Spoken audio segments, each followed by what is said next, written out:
So you have to understand, this is a war that should have never happened. This is a war that wouldn't have happened if I were president. It would have never happened. It was the apple of his eye. I got along very well with President Putin.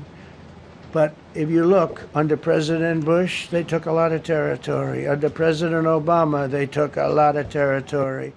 Under Biden, they essentially took the whole thing. You know, it's just a question of time. Under Trump, you know what they took? Nothing, nothing. I was the one that said, you can't build your pipeline. That was half built. I came in, I stopped the pipeline. It's called Nord Stream 2. Nobody knows that, you know. Nobody ever heard of Nord Stream 2. You might have not even heard it. Biggest pipeline in the world. I stopped it.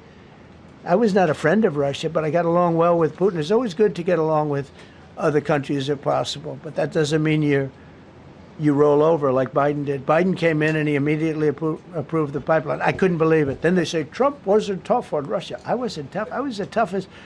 Putin said, if you're not tough, I would hate like hell to see you. I stopped the biggest economic development job, the biggest job that Russia had ever built. I stopped it. It was dead. And this low IQ president came in and he let them build a pipeline and supply oil and gas all over Europe, you know. So this is really a feel-out meeting a little bit. And President Putin invited me to get involved. He wants to get involved. I believe he wants to get it over with. Now, I've said that a few times, and I've been disappointed because I'd have like a great call with him, and then missiles would be lobbed into Kiev or some other place, and you'd have 60 people laying on a road dying.